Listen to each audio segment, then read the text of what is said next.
This is the Big Nasty. Yeah, Big Nasty, Hall of Fame Tampa Bay Buccaneer fan, baby. This is Mike Allstott, Tampa Bay Buccaneers, and you're listening to the Cannon Fire Podcast. Cannon Fire Podcast, brother. You ain't listening, and you're missing out. Woo!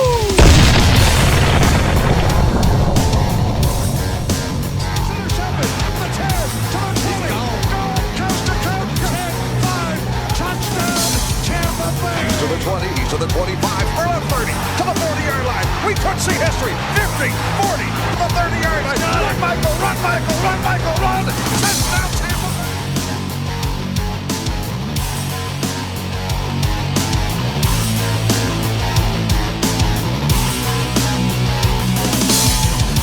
Welcome back, ladies and gentlemen, to a brand new edition of the Cannon Fire Podcast.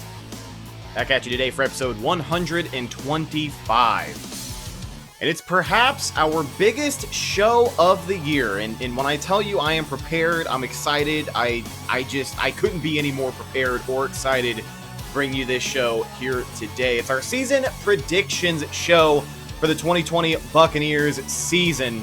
So we're going to go over the schedule week by week, break down win-loss record at the end of the show.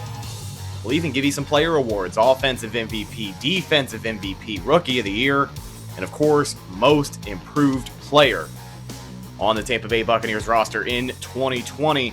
Welcome back to the show. I am your host, Rhett Matthew, joined alongside me, as always, my good buddy and co-host, the Philly Bucs fan himself, Mr. Evan Wanish. Evan, season predictions time, baby. It's kind of weird because it feels like we're too late, but it almost feels like we're too early. How you feeling?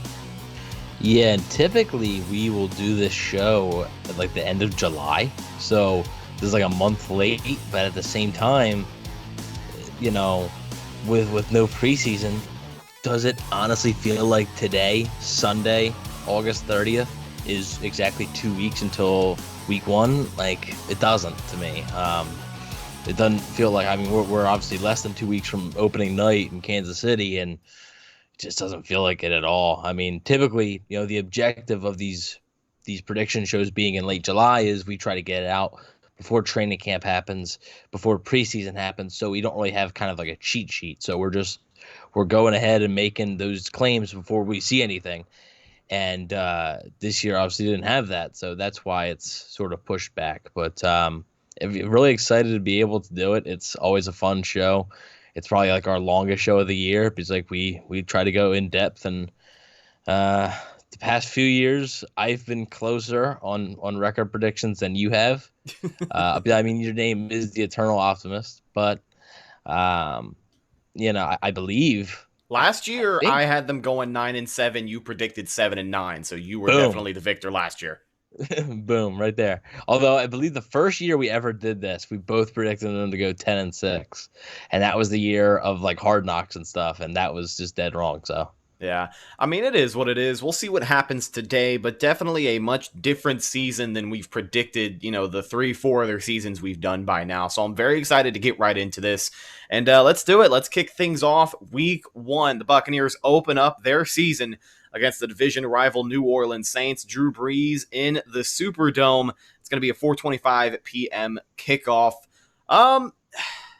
The empty Superdome, empty Superdome. They're going to be able to pump crowd noise in, which, I mean, if anything, by the way, pumping in crowd noise seems like it's going to affect the players maybe a little more than we thought.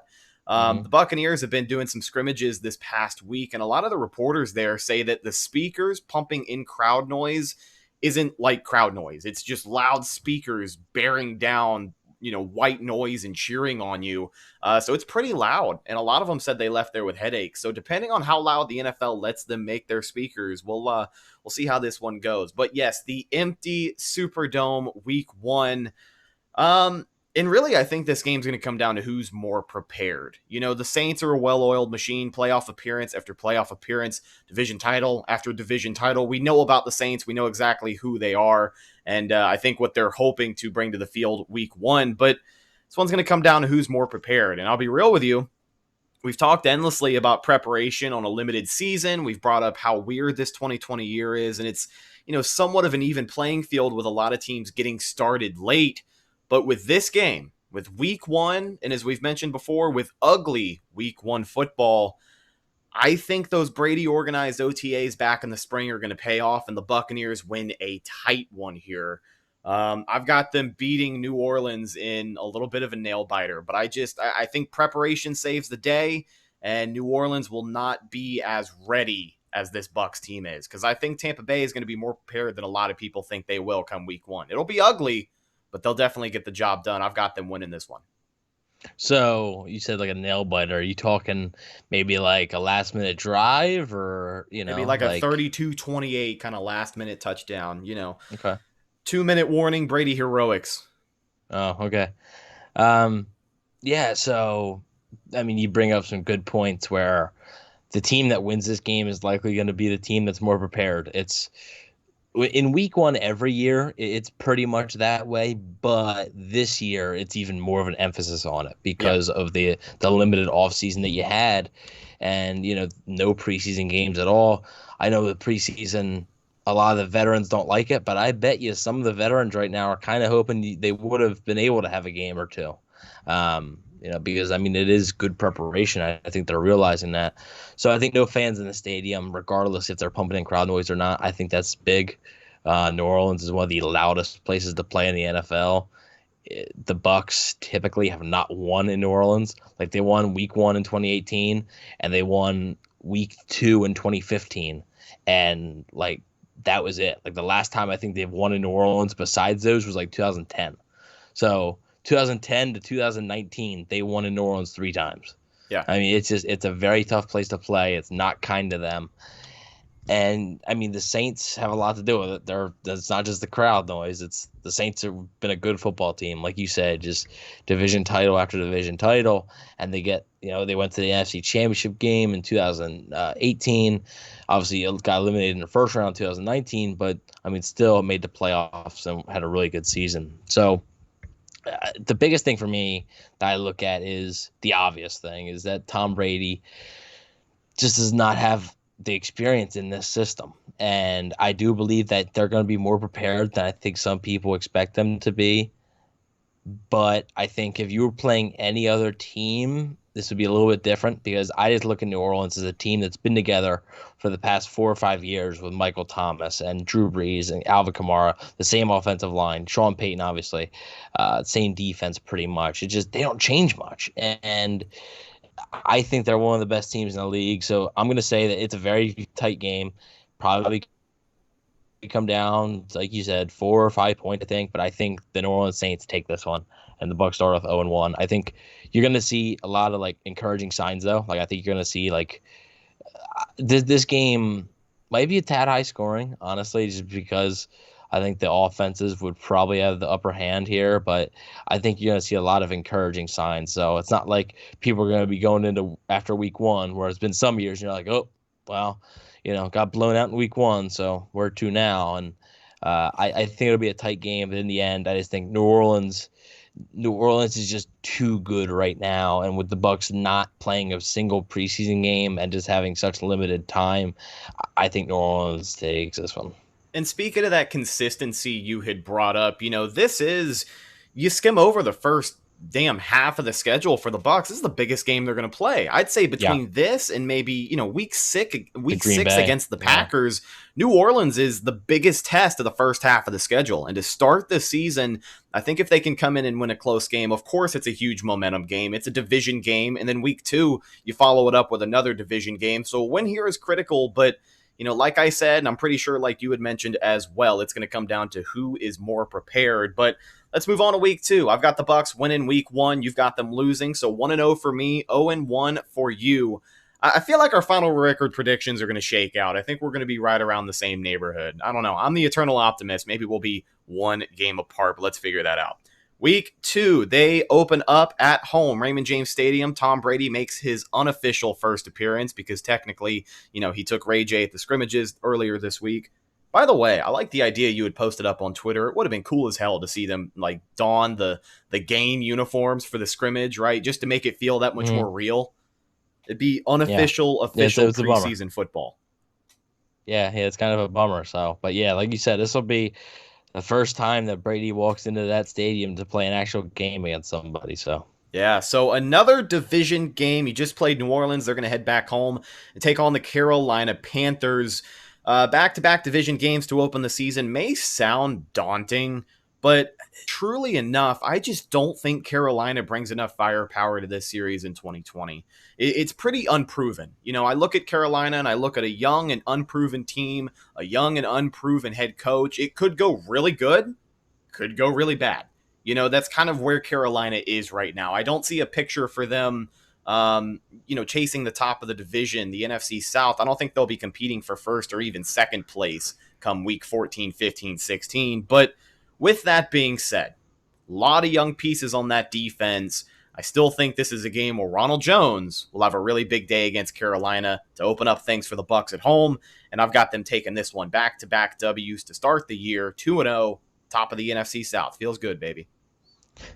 So, in my notes here, I just basically put a few bullet points. The Panthers are doing a rebuild, like they are. That's what Matt Rule typically, if you look at like his records, he'll take a team and the first year is just going to suck. And then gradually he'll build it up.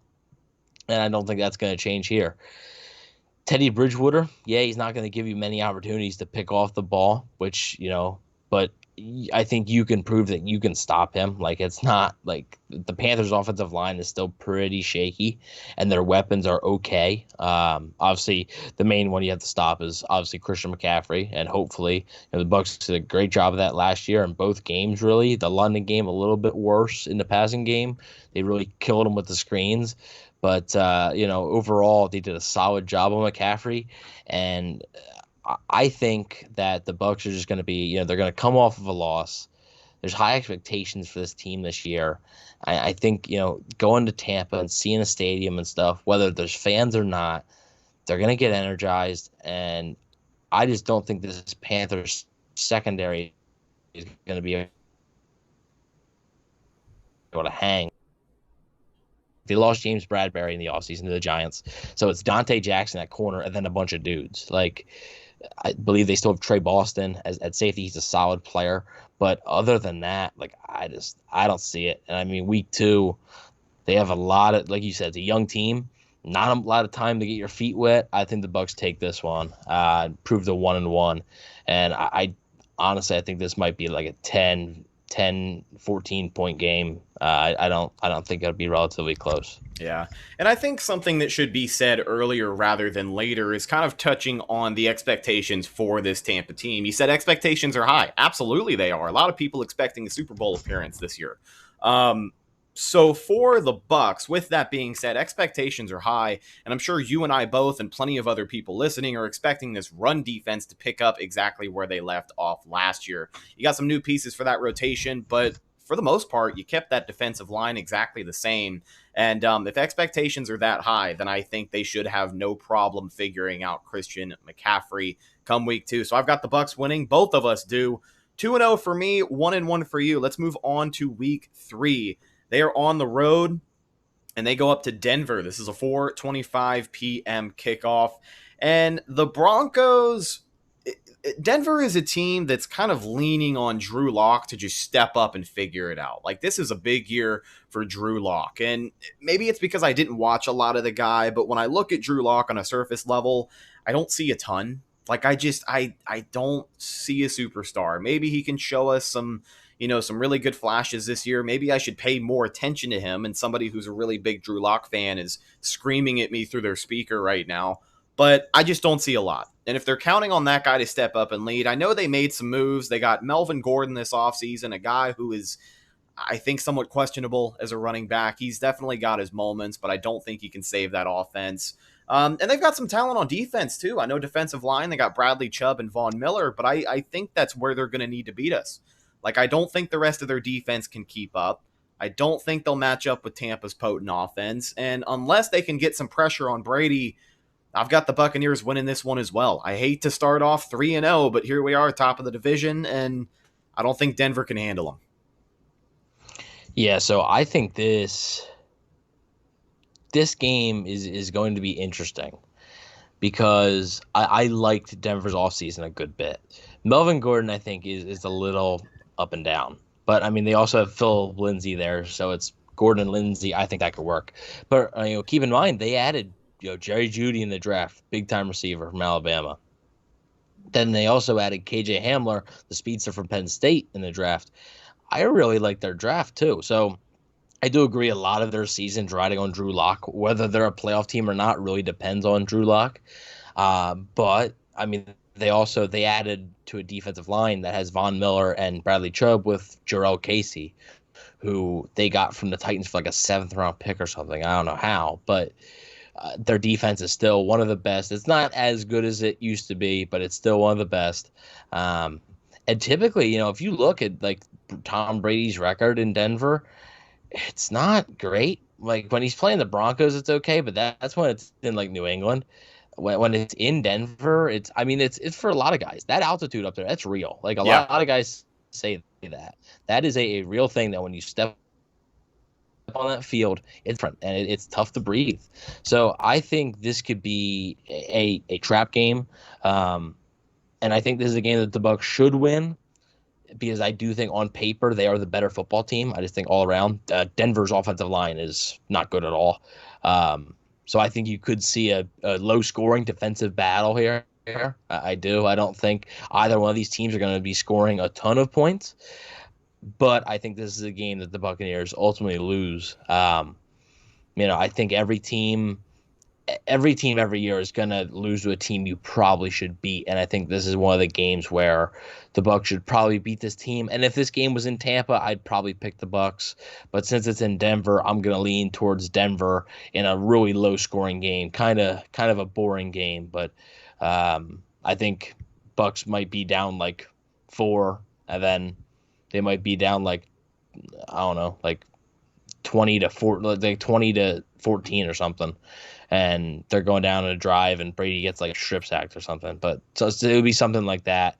I think you're going to see a lot of defensive plays in this game, and unfortunately, the Bucs are now 1-2 in mine, and some panic starts to creep in. But I mean, I think it'll all round out in the meantime. So had the Bucs losing, but I do think they're going to keep showing encouraging signs. Like I don't think they're going to be getting blown out in any game this year. So it's just another thing that you're going to have to build on. Yeah. Now, it's funny that you brought up the idea of a trap game, because when we move on and look at week 4 against the LA Chargers, that's pretty much exactly what I have for the Bucs right here on the schedule. As with every football season, there's going to be some upsets, and it seems like every now and again the Bucs find themselves particularly in what's called a trap game, or just games that simply get away from them. Similar to Denver, I look at this Chargers roster and I just don't see a lot of areas where things match up pretty evenly.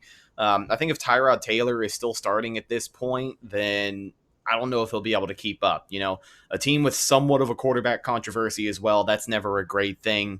Joey Bosa and both Melvin Ingram are pretty good on that defense, but I do think this is a game that gets away from the Bucs. Very similar to what you said about Denver, it's a game that on paper the Bucs should win. It's a game that if it was in Tampa, maybe sure they should have won. But going from Denver out to LA, playing at 1 o'clock, I just think this is... Say again? The game's in Tampa. Is it in Tampa? I thought it was in LA. No, it's in Tampa. Okay, well then, hell, this is a trap game that gets away from them in Tampa. But somewhat similar to what you had said about Denver. I could have sworn I had it written down as they played in LA. My bad. But yeah, I've got the Buccaneers losing this one. Okay. Yeah, I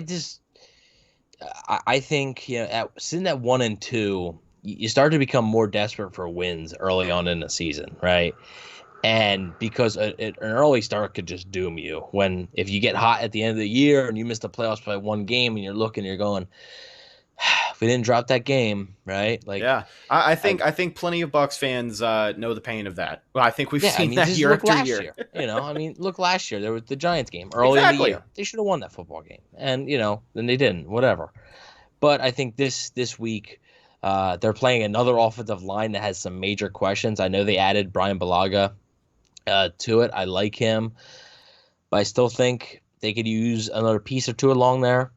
The biggest thing for me is that, you say Tyrod Taylor. I said, basically in my notes, I said, who's that QB, the rookie or the journeyman?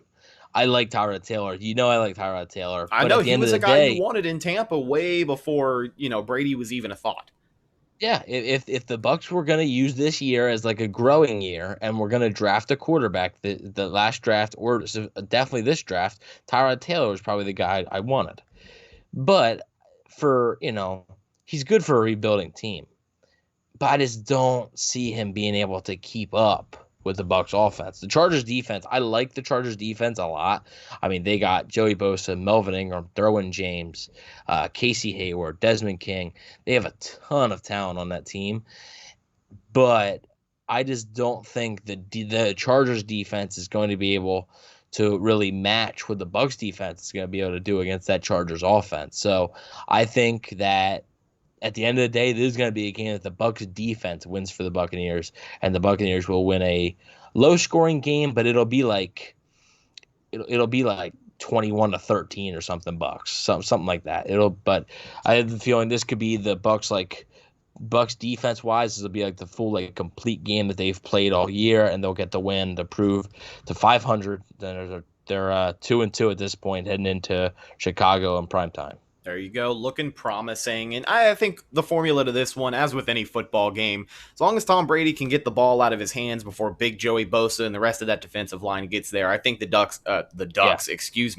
think the Bucs can dink and dunk their way to a victory against the Chargers at home, not on the road, at home. Don't forget, ladies and gentlemen, now this next game, I hope for the sake of my credibility, is on the road, right?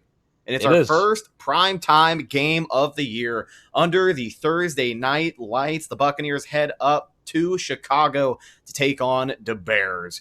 This is a game right here that I'm looking at, and, I'm sure the Bucs as well. I'm licking my chops, dude, about playing Chicago. I don't know what it is, but the last time we played Chicago, we all remember what happened. In Chicago. We all remember what happened.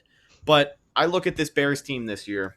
You got Nick Foles and you got Mitch Trubisky. In my opinion, any team with somewhat of a quarterback controversy seems doomed to mediocrity.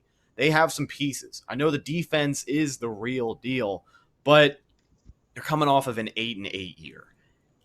I just, they want to find their answer at quarterback early, and by week 5, a team like Chicago, they could definitely still be figuring it out.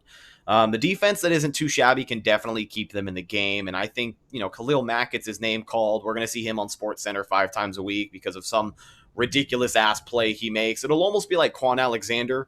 I bet you Khalil Mack, Thursday Night Football, gets into the backfield before anybody else does and just grabs the ball from Rojo's hands and takes it all the way. I'm telling you it's going to happen because Khalil Mack is a freak of nature. So he'll get his name called. But I don't have Chicago winning this game. I think they come away losers, and the Buccaneers win another one. First game on primetime, they get the dub.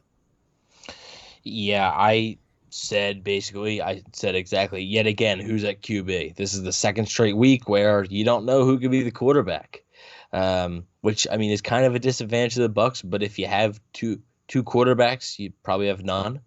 Obviously, in the Chargers case, it's either the rookie, but, that's a different scenario there. But here, you got Mitch Trubisky or Nick Foles, both guys that, last time they played Mitch Trubisky looked like an all-star. And then last time they played Nick Foles. Nick Foles did not benched look like him at halftime. So, I think the Bucs might be rooting to play Nick Foles here rather than Mitch Trubisky. And I think, honestly, Foles will I think he's going to win this battle. So I think they're going to end up playing Nick Foles. Chicago's offense is all right. They got Allen Robinson, David Montgomery, Tariq Cohen. Their offensive line is about average or so, maybe a little bit above average. It's solid. I think their offense is decent. I just think they just don't have the quarterback play. And I think that's going to doom them here. I think the Chicago defense is going to be really good, as always, but I think they're just going to get worn out, and the Bucs are going to be able to get some late scores in. And I just think that the Bucs are going to come away with a win here, and they'll improve to 3-2. Their second straight win. They can finally put together back-to-back wins, and they can hold their heads up high. This Bucs offensive line is going to have to be good because, if you look, the first five games, you're playing New Orleans with Cam Jordan, Denver with Bradley Chubb and Von Miller, the Chargers with Joey Bosa and Melvin Ingram, and now Chicago with Khalil Mack, and a guy like Hakeem Hicks, and Robert Quinn they added as well. So like you're gonna have to be good. Like this offensive line, if this offensive line struggles, I think the Bucs could be in some trouble, and they could maybe lose some games they should win. But the Bucs are a better team on paper. I think Chicago just isn't that great. I think their defense is gonna keep them in some games, but I think the Bucs are gonna win an ugly one in Chicago. I think testing this offensive line early is going to be a blessing in disguise. Like, I know, and I'm sure, a guy like Tom Brady, of course, would be comfortable knowing that this offensive line can handle some of the bigger hitters in the NFL regarding the defensive line. So if the test that they have over the first 5 weeks of the season gets them primed and ready to go for some tougher opponents down the road, then hey, I am all here for it. So at this point in the season, we're headed into week 6. I've got the Bucs at 4-1, probably at the top of the NFC South, if not right around there, tied with New Orleans. And you've got them at 3-2. Week 6, they take on the Packers under Raymond James Stadium. And this is my most anticipated game of the year. God damn, I wish this was a Monday Night Football game because, I'm really looking forward to watching. The uniforms on my screen, I think, is really what's getting me excited about it. But I'm excited to watch these teams face off. You got Aaron Rodgers with Green Bay. You got Tom Brady with Tampa Bay. Anytime Aaron Rodgers plays Tom Brady, it's one hell of a game. The Bucs meet Green Bay in Ray J Week 6. For the Packers, they'll be coming off of their bye week. And I honestly think that makes the difference. I think this one could go either way. It's one of those games where I look at both of these rosters. It's going to be a competitive game. It's going to come down to the wire. And in the fourth quarter, I think the Packers feeling a little bit refreshed off of their bye week is going to make the difference. In this one, I've got the Buccaneers losing, falling to 4-2 on the season. But like I said before, this is one of those that could just go either way. And some of them, I got to pick the Bucs to lose. So this is one of those games. Yeah, in my note, I said it's a big game. I mean, especially in Tampa. If you can have fans, if you're able to have fans at this game, man, that would be electric. I said the Green Bay offseason was not great. I mean, their draft was particularly very bad. I don't know what they were thinking. I don't know if they realized that they were in the NFC Championship game last year. They were one game away from going to the Super Bowl, but they sure didn't act like it in the offseason. So I think it's a back-and-forth game, and I said Rodgers just makes one more play than Brady does. And the Packers ended up coming into Tampa and beating the Buccaneers. I think it's going to be a solid game, and I think it's – like I said, it's just I think the Bucs are going to show some signs of encouragement, but I just think at the end of the day, the Bucs are going to drop this one, go down to 3-3, and now this is to the point where you're going to have to start to go on a run here. Like, you're going to have to. And I mean, hopefully they do, but I just think that both quarterbacks are going to play well. It's just maybe, like you said, coming off that bye week, that's a big factor there. They're already going to be rested. Week 5 bye week isn't great, I don't think, for most teams, but I mean, the Packers would have a full week to prepare, and I mean, the Bucs, the Bucs are going to have a long time anyway because they're playing on Thursday, so they'll have a little bit more rest as well. But I just think it's a really good game, and the Packers squeak one out. Yeah. And a really quick question here. You'd brought up how a week 5 bye week shapes up. How would you compare that for the people who don't already know, by the way? Tampa Bay, week 13 is their bye week. So quite a bit of football to be played before that point. But Evan, how would you compare like a week 5 bye week to a week 13 bye week? In a sense, which one would you rather have? That's tough. It all depends on the type of team you have, because here's the deal: if the Bucs are going to be in a playoff position, that week 13 bye week might be great because it could get them rested for this playoff run. Because I mean, after that you play 1, 2, 3, 4. Yeah, 2 division rivals, 2 games against Atlanta. You play Detroit and you play Minnesota, who I think is the toughest team of that stretch. You have 4 games, and then you have the playoffs. So I mean, if you're in a playoff spot, that's a great bye week to have, I think. Week 5, it's a tad early. Week 13 is still pretty late, though. I don't think they've done Week 13 buys really ever. To me, in my mind, the best bye week is like Week 7 or so. I just think it's like almost smack dab in the middle of the year. You can play 6 games, figure out what you got, and then you get some rest. But I probably rather have. Oh man. Probably week 5, just because by the time week 13 rolls around and their bye week gets there, they might be fairly banged up, honestly. So probably week 5, but I don't think either one is ideal. Yeah, really. So we'll see what happens on the schedule next year. Seems like every year the Buccaneers find a way to just have something with their schedule that's a little bit off, but I'll take 5 primetime games anytime I can get them. Let's not forget that part. Speaking of primetime, moving on into week 7, the Buccaneers. First one of 3 in a row, by the way. Yeah, first one of a 3-game stretch on primetime. You think America will be sick of Tampa Bay by this point?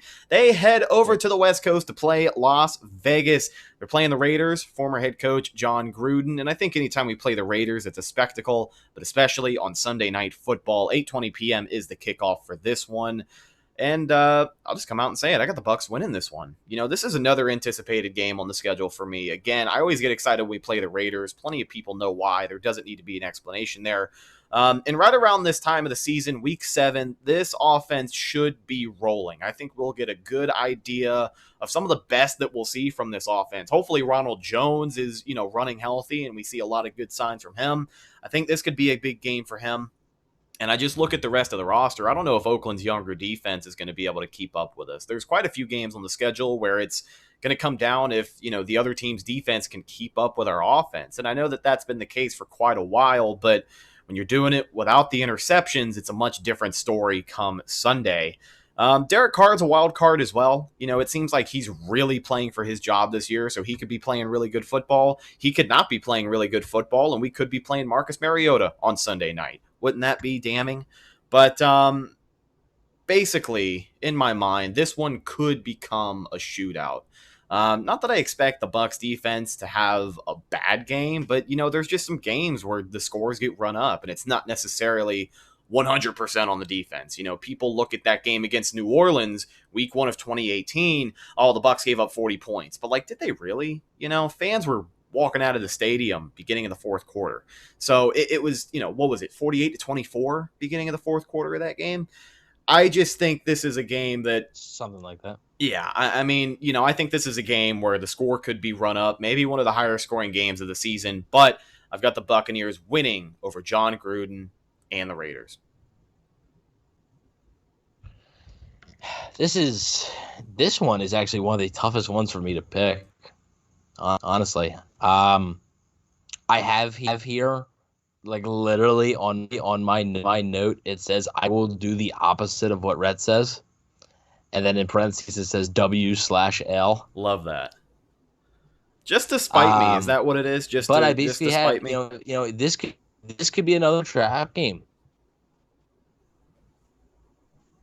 Well, just to make it a little bit different, This could be another trap game, though. I think the Bucs are the better team on paper, and I think they would be the better man. Like, you're traveling to Vegas, you're in Tampa, you're traveling across the country. You've been in Tampa since week 4, then you went to Chicago, but you're still staying relatively close to Tampa. Now it's a long road there. I think Vegas has some weapons on the offensive side. Obviously, Henry Ruggs is the big one. I mean, that dude just got blazing speed.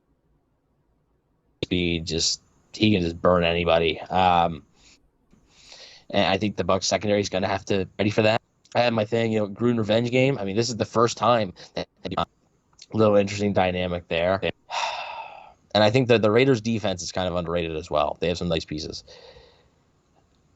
I'll say the Bucs win. There you go. There you go. Coming around to the light side. I'll say the Bucs. I'll say the Bucs win. Go to 4-3 on the year. I don't think it's going to be pretty at all.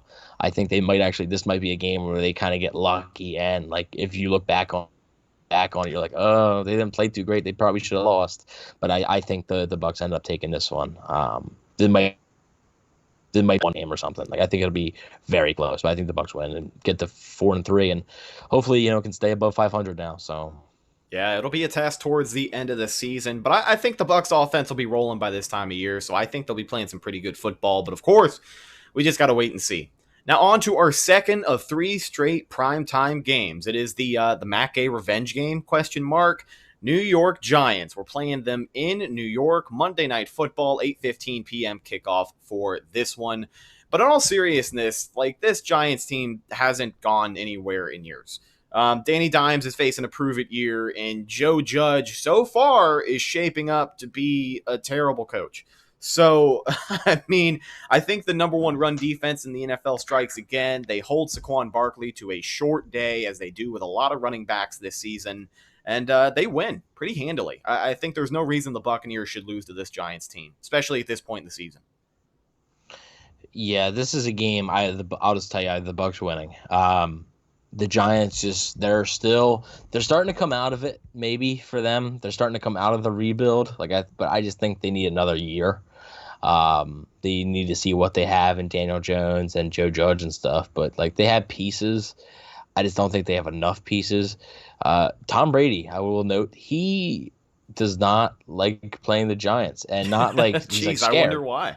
It's not like he's scared. It's just he likes revenge on them, because this man would have 8 Super Bowls if it wasn't for Eli Manning and the Giants. Now, obviously, Eli and Tom Coughlin, and there's no players on that Giants team now that played in those Super Bowls. But, I believe it. I think Tom Brady sort of has that chip on his shoulder still. Speaking of revenge, I think the Bucs want revenge on Daniel Jones. Oh, absolutely. Said the Matt Gay revenge game. I think this is the Todd Bowles revenge game.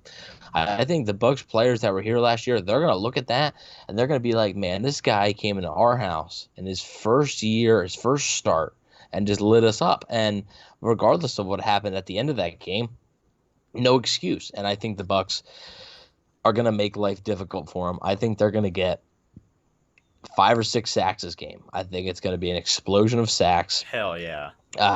And I think the Bucs are going to win. And one last note I have is Matt Gay will make every kick. So he's not going to miss a single kick in this game. So Matt Gay not missing a single kick in this game, just to kind of, think ahead, that means he's going to win the kicking competition happening, huh? Maybe. So I have the Bucs winning, going to 5-3. Finally, 2 games above 500, and really, this is where you're going to see him. In my mind, you're going to see him really hit stride here. When Week 8 rolls around, I think they're really going to be. The offense is going to be humming. The defense, I think, is going to be starting to get into a rhythm. I think the playmakers are going to show up, and I think the pass rush is going to start to come alive. I think this is where you could really see this team start to really gel. This is absolutely the point of the season where you start playing make or break football. And for the Buccaneers, I think both of our situations, they're going to want to put together a string of games right here. Now let's move on to our third straight primetime game.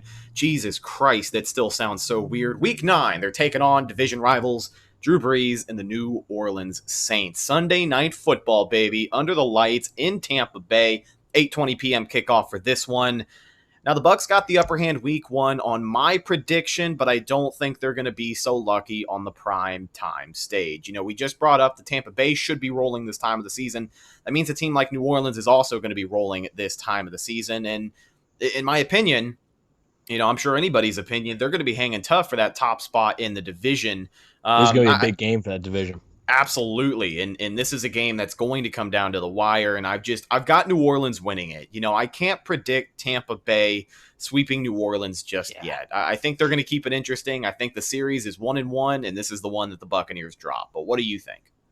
I have it as the biggest game of the year so far for the Buccaneers. I mean, when you're talking about potentially the person who wins this game could maybe win the division. Yeah. I mean, that's big. I know it's only week 9. And there's still a lot of games to go. Competitive the Bucs division, could win man. This. Yeah, like the Bucs could beat New Orleans week 1, then beat New Orleans week 9. You could be, oh my God, they're going to win a division, and then they lose 4 straight, and that's done. Right. So obviously there still would be tons of football to play, but just this game, man, it would just feel so important. It's under the lights. Sunday Night Football to me is the marquee. Some people think it's Monday Night Football, but I think it's Sunday Night Football. Apparently, Sunday Night Football, the most viewed program in America, according to NBC's commercials for it. Like, I think it's the marquee primetime game. Like, I honestly do. I think it's 1 Sunday Night Football, 2 Monday Night Football, and 3 Thursday Night Football. I think, Monday Night Football just, I don't know. I think some people just hate ESPN so much that they just refuse to watch it on there. So I mean, I feel like Sunday Night Football is that big one. So I said Bucs and Saints could be fighting for first place in the South at this point. And I think the Buccaneers go out, and just like you said, how the Buccaneers aren't going to sweep the Saints. I don't think the Saints are going to sweep the Buccaneers. And I have the Buccaneers winning this game in Tampa. So New Orleans wins in New Orleans, Tampa wins in Tampa. And I think the Buccaneers put together a solid team win. It's not going to be a blowout, but I think this is going to be the first time you're going to see both sides of the ball really play well. The reason I don't think it's going to be a blowout is just because New Orleans is that good. They're just not going to get blown out. So I think this is going to be the best pure game of the year for the Bucs, and I think they come out with a victory. And now they're 6-3 in my predictions. They're starting to go on that run. So. Yeah. And, biggest game of the year for the Bucs. Let me throw this in there as well. I also think most viewed game of the year for the Bucs. Think about it. 3 straight weeks on prime time. People are sick and tired of it, but I think of those 3 straight primetime games, this one has the makings to be an instant classic. Week 1's going to be viewed, but this one is just going to crush it. Like, everybody's going to be watching this game, and I cannot wait for the Buccaneers to showcase. Now, moving on to Week 10. They're playing another division rival, 2 division rival games in a row. Kind of, same layout on the schedule as well. They go from New Orleans, they head up to Carolina, while they go from playing New Orleans and Tampa. Let me not forget that important part. They're playing at home. They play from home.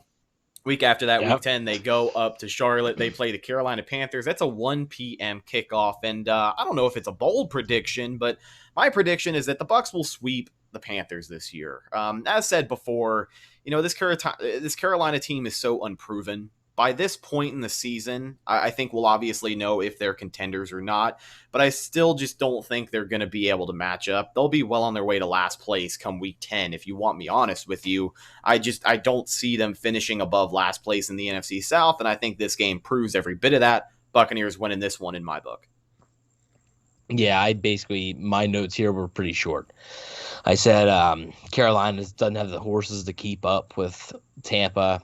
Like I said, Tampa's hitting their stride at this point, and I just said this isn't close. The Bucs will win this game, I think, pretty handily. I don't from start to finish. I think this is going to be a complete domination. So this game, I think the game in Tampa will actually be closer than this game. Yeah. Now, let's move on to Week 11. Speaking of primetime, you thought you were tired of it? Well, guess what? We got some more of it for you, baby. Monday Night Football, the Buccaneers appear once again to take on Jared Goff and the Los Angeles Rams. They will be playing in Raymond James. It's an 8:15 p.m. kickoff. And I think if the O-line in particular holds on to this game, the Buccaneers can too.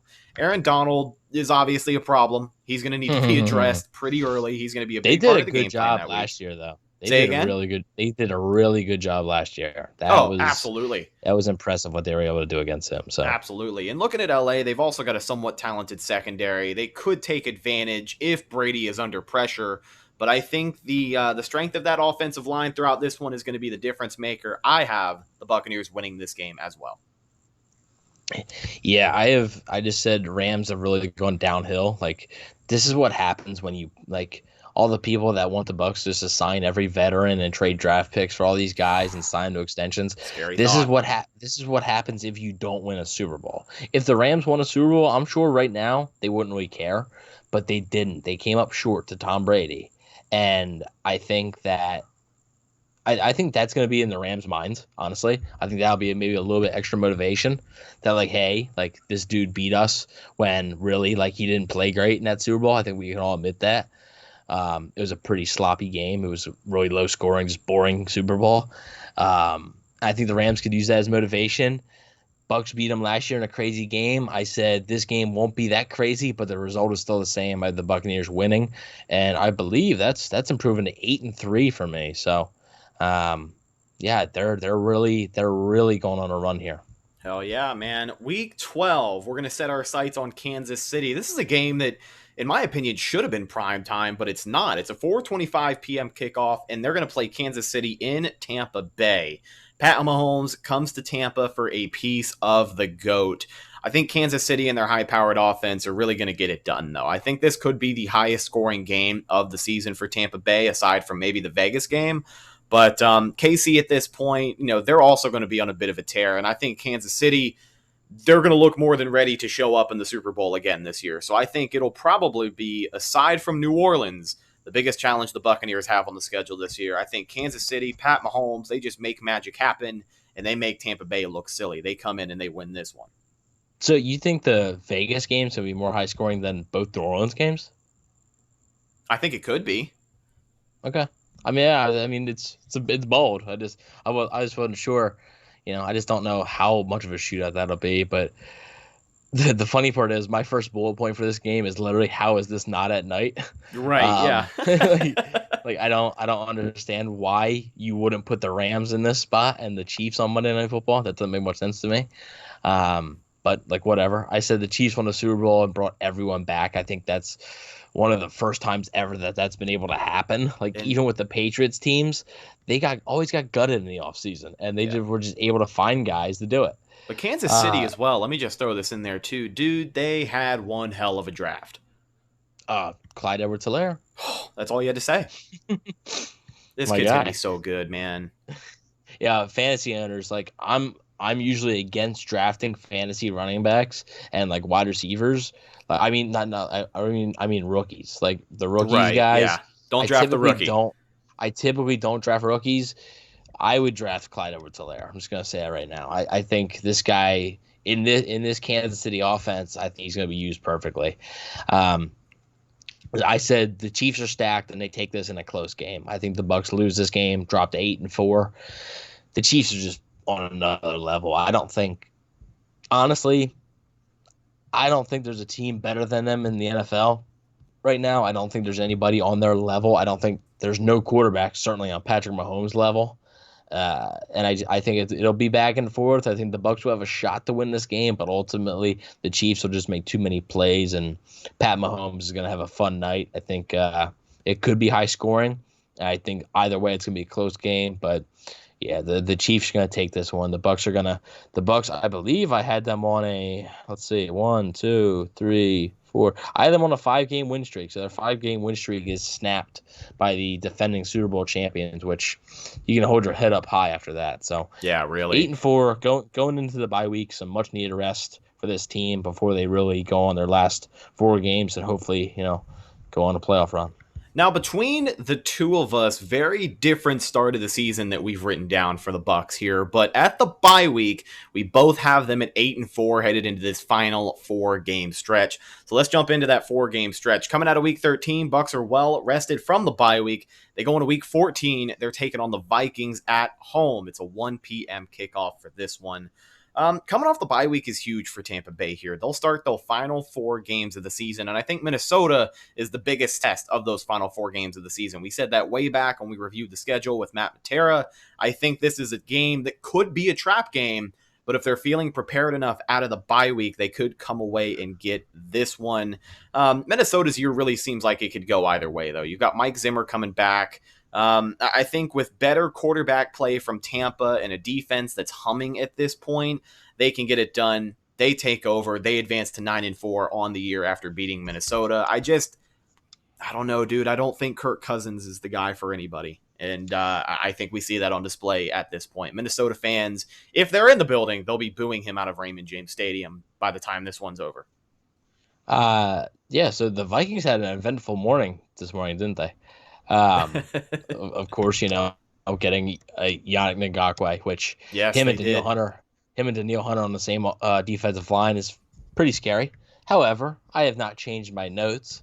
I think they're a tad overrated. I think that the Vikings are a little bit overrated. I think some people are just looking at their draft and really saying, oh my God, their draft was so good.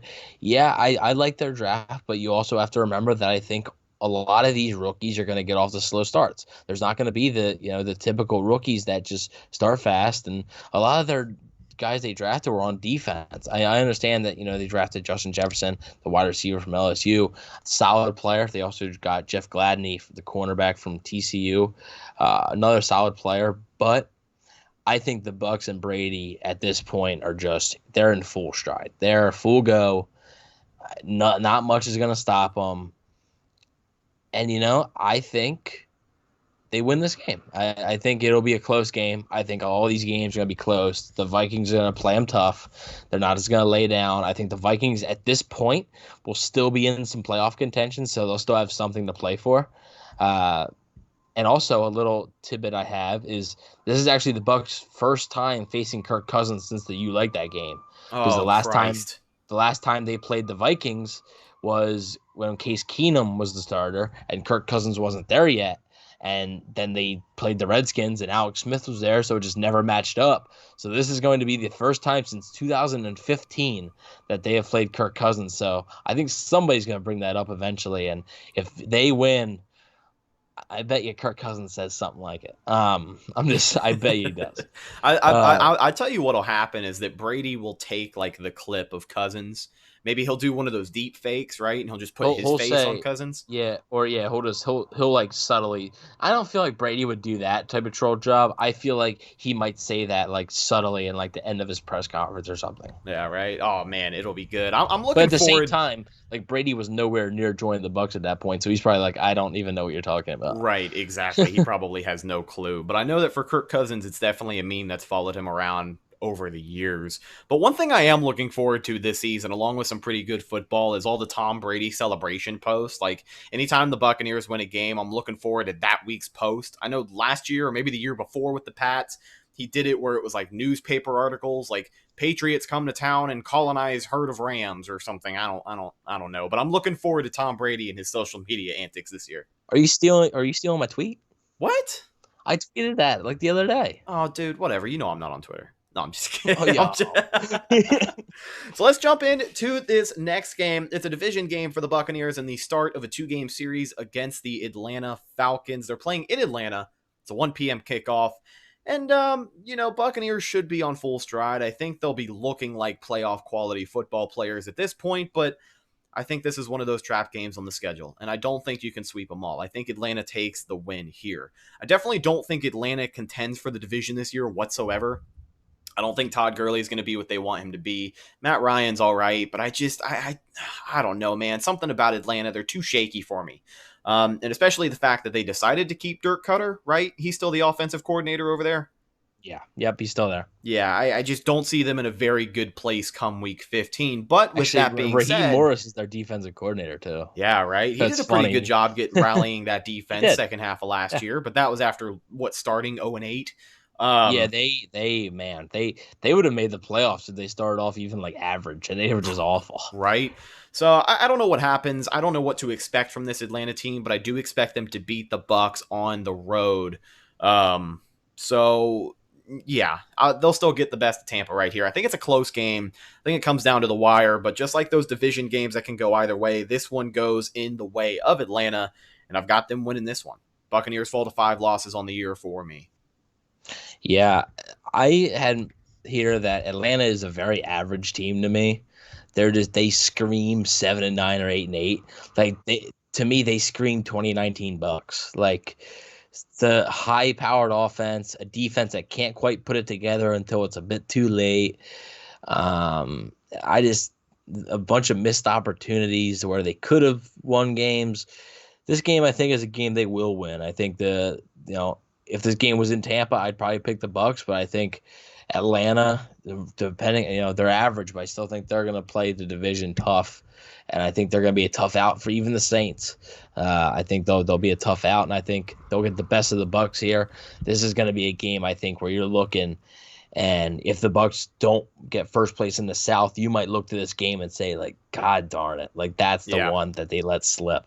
So I think the Bucs drop this one and go to 9-5. So me and you, with 2 games left, have the exact same record. Yeah. So let's see how they can. At this point, 9-5. I don't know if you can realistically win a division now, just because I think you needed to really keep pace with New Orleans. Yeah. But we'll see. Anything can happen.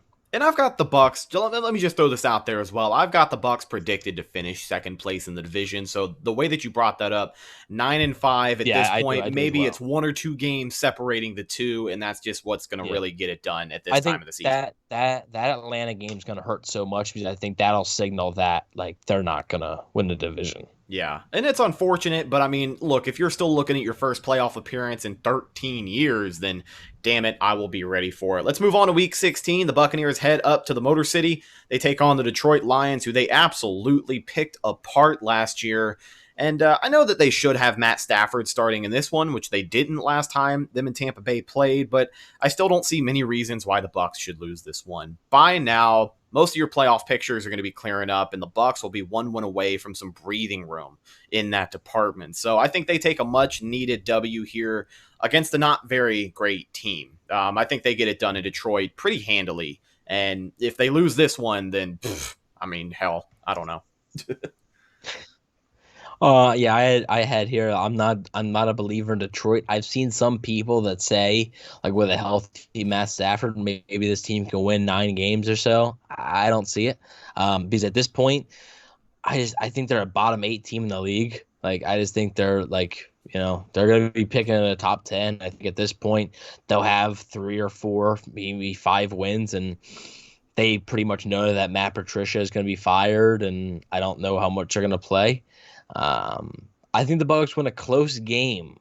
I think the Bucs win, but it is a close game, and the reason is because it's Matt Patricia. Matt Patricia, the one time that he played Tom Brady and Bill Belichick with the Patriots in Detroit, the Lions beat him, and Tom Brady did not look good. That offense, the Detroit Lions defense figured out the Patriots, and the Lions beat them.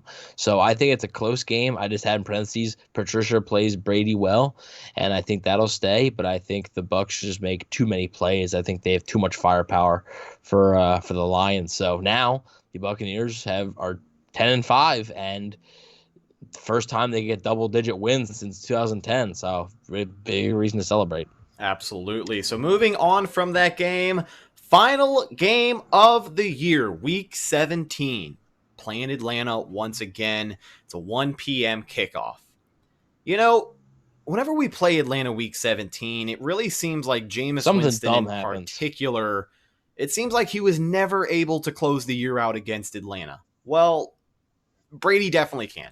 Buccaneers win 2 in a row in my prediction to end the season with a ride into a wild card appearance with momentum. 3 in a row, not 2 in a row. I'm sorry. But Buccaneers win 3 in a row in my prediction. No, it's 2 in a row because they lost versus in Atlanta. Yeah, you're right. Buccaneers win 2 in a row. God, I got to stop getting so ahead of myself. Buccaneers win 2 in a row to ride out the season, and they go into a wild card appearance with some momentum, beating out a division rival Week 17. They get it done in Raymond James, which is a very welcome sight, in my opinion. Yeah, so I think one big thing I have here. Tom Brady was undefeated against the Falcons in his career. The first time he plays the Falcons this year, he lost. I think that's going to eat at him, and I think he's going to come out and the Buccaneers are going to win this football game to finish 11-5. I think they won't dominate. It'll be a close game, but like Atlanta at this point will be eliminated from playoff contention.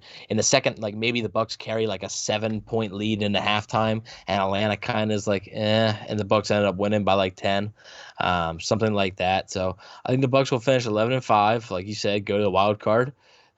Question I have for you, since we have both the same record, what seed are they going to be? Because now there's 7 teams. So is it going to be 5, 6, or 7, do you think? I know it's putting you on the spot, but yeah, I know. I want to lean. Assuming New Orleans is a top 2 seed, just because I think if the Bucs are 11-5 and still second in the division, I think New Orleans is definitely going to be a top 2 seed. Yeah, I think 11-5 should get you a 5 seed. I don't see anything lower at 11-5. I mean, hell, we have to see how it shakes out. But even if they finish 10-6, God forbid one of those division games just goes the other way, they still could make a wild card appearance. You just kind of have to see how it shakes out at that type of the season. But I think 11-5 should get them in at a 5 seed. I think 5 seed is what they would deserve. 11-5. I think you'll have some other teams squeaking in at 10-6. I don't know if you'll have any playoff teams go 9-7 this year, but I think that 7th team might be a 9-7 team. Yeah, I mean, who the hell knows, dude? You could be right, but I think 11-5 is good enough to get them 5th seed. Yeah, I think probably the 5. I think that it's it's not gonna be 7. If it's 7 and you went 11-5, like, oh my god, the NFC would be stacked. Yeah. It's definitely got to be 5 or 6. I'm leaning towards 5 as well, which I believe would mean they would play the 4 seed. So obviously, unfortunately, that game would be on the road. The game, obviously, there would be no Bucs home playoff games this year because the Bucs did not win the division. But maybe the Bucs could be playing at Raymond James Stadium for something else after a few weeks. But that's their goal, of course. That's probably what they'll say, if they're in this situation, be like, hey, this whole time we have to be on the road, but our goal is to play in Raymond James Stadium for something else. Yeah. So yeah, 4 seed. You're thinking if you're just predicting who could win divisions, like they're not going to play the Saints. The Saints aren't going to be the 4 seed. Maybe a team like San Francisco. If San Francisco wins, maybe like Green Bay. Maybe it's to travel to Green Bay. Maybe travel like Dallas, or like Philly or something. I would like that. hate to travel to Green Bay for playoff football. That would be, oh my God, dude. That time of the year. Yeah, I know. It'd be brutal. Yeah. Hey, Brady excels in snow games. So who the hell knows? This is it's true. It's hopefully a different Buccaneers identity than what we've seen in the past. Of course, we have to wait and see what Tom Brady can bring to the table. But if he does everything right, then you heard the predictions, folks. Both Evan and I have this team going 11-5. I think the 5th seed appearance is reasonable and maybe showing up in the wild card. Hell, maybe they make a deep playoff run. I don't know. At this point, we've just got to wait and see. But ladies and gents, at exactly an hour into the show, there is your regular season 2020 Tampa Bay Buccaneers schedule prediction from us here at the Cannon Fire Podcast. Now, before we wrap this up, we've got our season predictions out there, but we got some player awards as well. We've got our offensive MVP, defensive MVP, best rookie, and of course, the most improved. I'm going to kick it off with my offensive MVP. I've got 12 season, but, technically number 14. I think Chris Godwin is the guy to watch this year. I know that sounds cliche, Chris Godwin, the guy to watch, like nobody knows not to watch Chris Godwin. But I think the connection between him and Brady is going to be magical. Like, I think Mike Evans gets 1,000 yards. I think Chris Godwin gets 1,000 yards. I don't know about the tight ends, but I think something about the connection between Tom Brady and Chris Godwin, who is a guy who has this unbelievable ability of just coming up with yards after the catch. I think he's going to have tons of highlight plays this year, and there's going to be quite a few times where we see Chris Godwin take nothing and make something out of it. I think he's that type of player, and he's going to be my offensive MVP this year. That's a solid pick. I'm going to go with the guy that's across the way from him. I'm going to go with Mike Evans. I think there's another, it's crazy to say, but I think there's another level to Mike Evans' game. Like, it's not like, obviously he's not going to get like 2,000 yards or whatever, but like, it wouldn't surprise me, man, if he gets close to like his career high for receiving yards. I forget what it is exactly, but I think he's having a really good camp. It seems like him and Brady are really gelling. And really, if you look at Mike Evans' size and speed, you can compare him to a guy that Brady had a lot of success with, and it's Randy Moss. Brady hasn't thrown to a guy like Mike Evans since Randy Moss.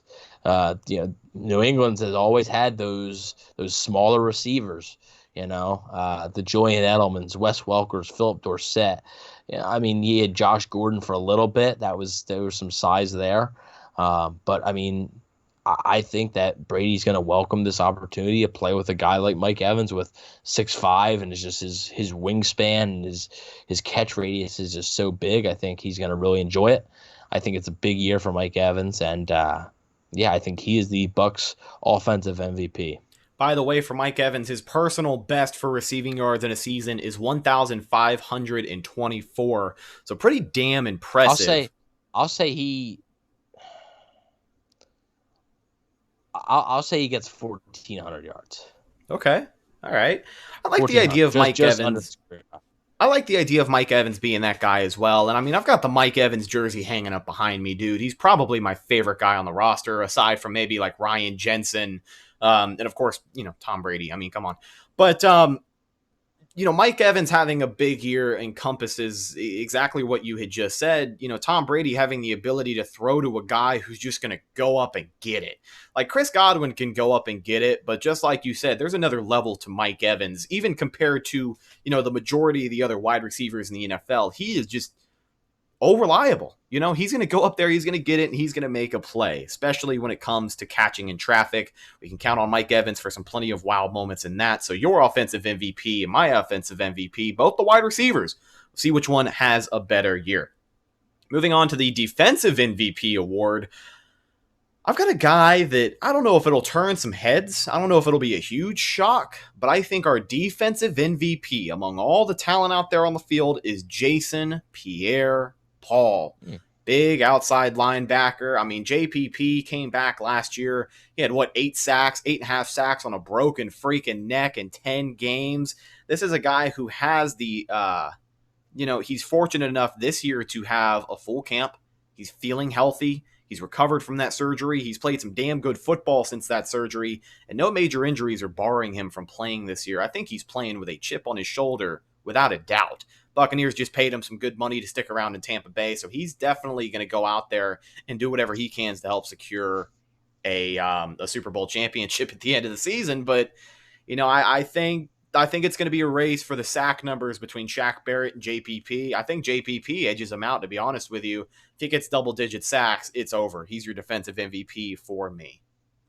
Yeah, I think an underrated part of Jason Pierre-Paul's game is just his leadership ability. That, before we got to, I knew he was a good player, but, before he got to Tampa, I didn't even take notice of. And maybe this is something that he just really started doing as he got older. I mean, the more you get older, the less money matters to you, the more winning matters to you. Absolutely. So Pierre-Paul, man, is just such a leader, and he just wants to win. The dude's a baller. The dude is just the definition of a baller, a guy that can run his mouth and tell you to step up, and he's gonna go out there and show you how it's done. Yeah, he's gonna go out there and get it done. I think he gets double-digit sacks. I'm not sure if he edges out Shaq Barrett. I think it's only gonna if one's gonna edge out the other one by 1 or 2 sacks. It's gonna be very close. But I think both of them get double-digit sacks.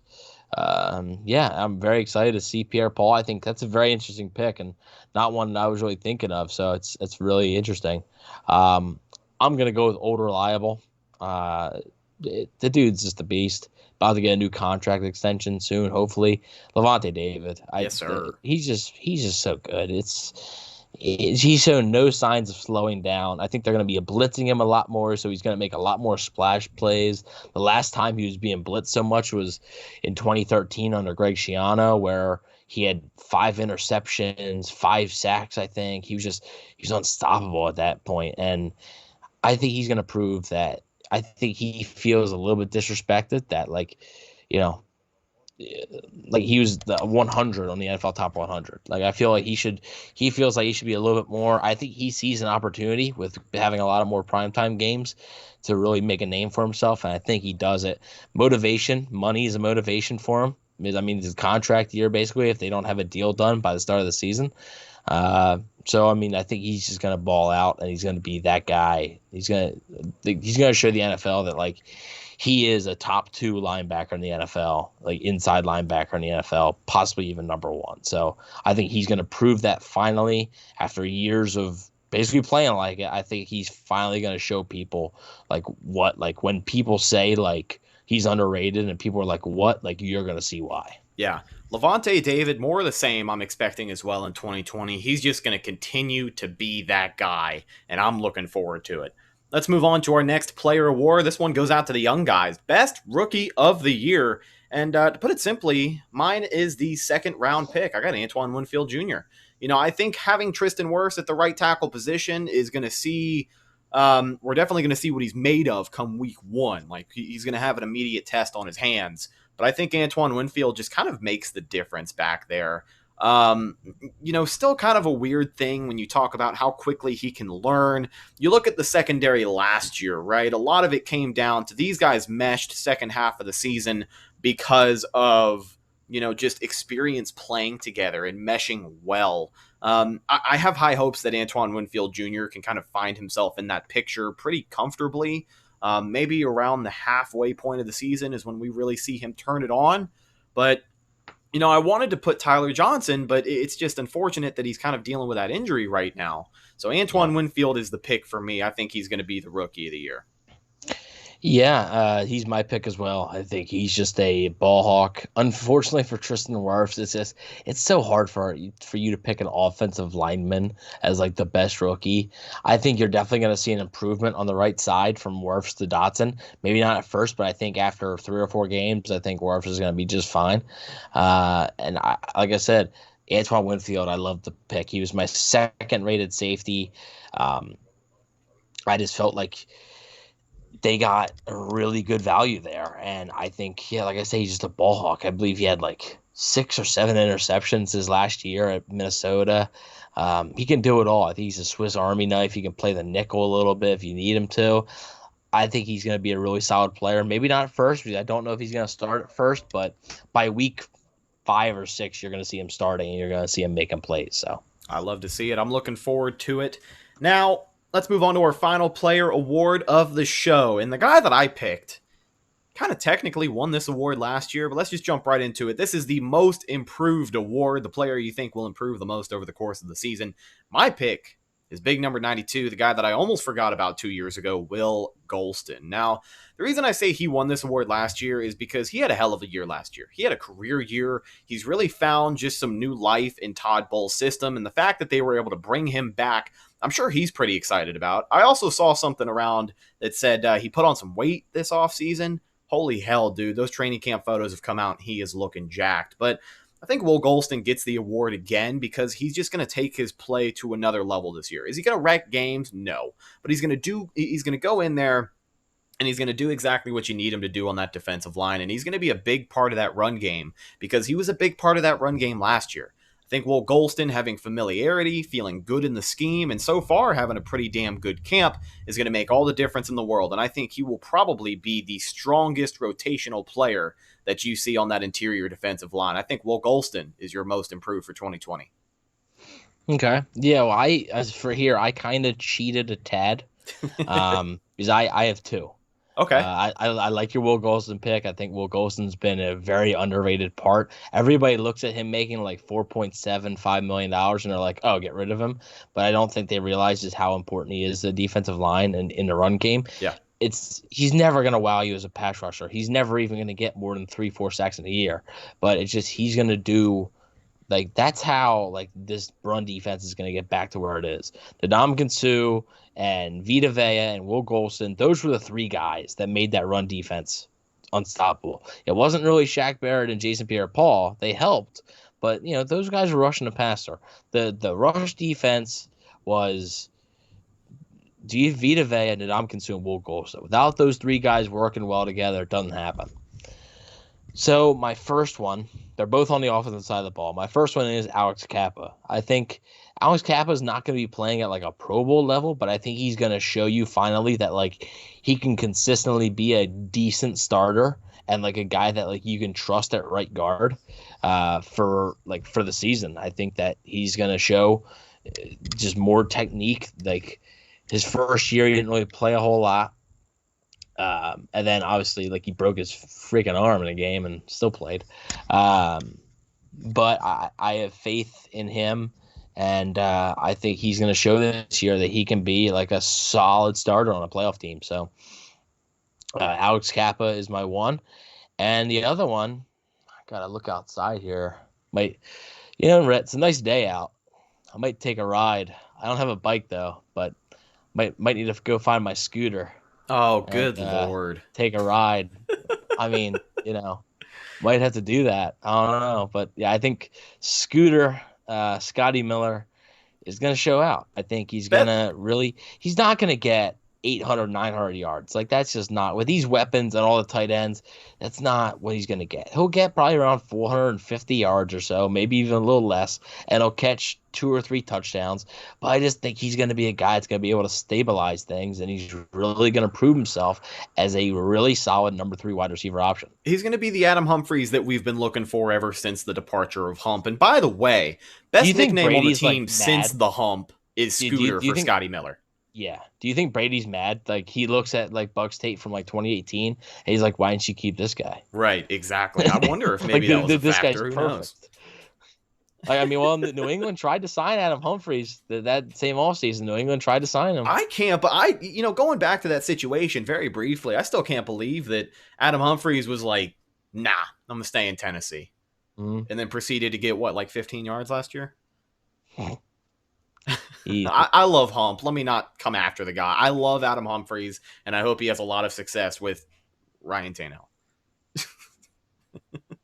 well, So Scotty Miller, your most improved player this year. yes, sir.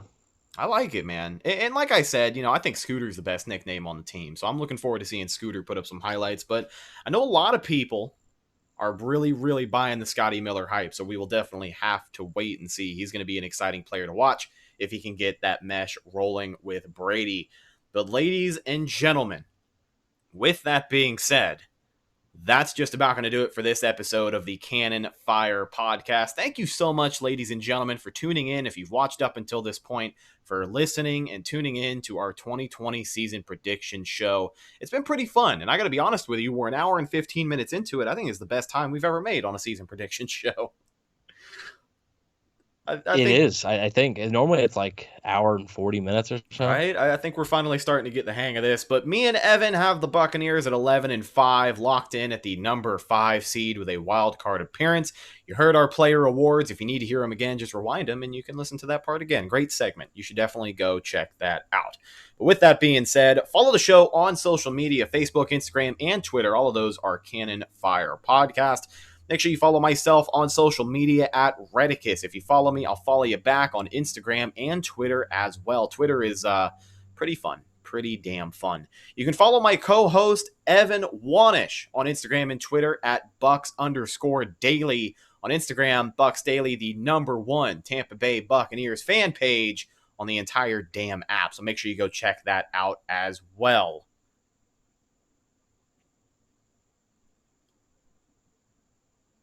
And with that being said, ladies and gentlemen, that is our show. I am your host, Rhett Matthew, signing off for my co-host, the Philly Bucs fan himself, Mr. Evan Wanish. Thank you guys so much for listening to our show. We'll catch you next time. Go Bucs.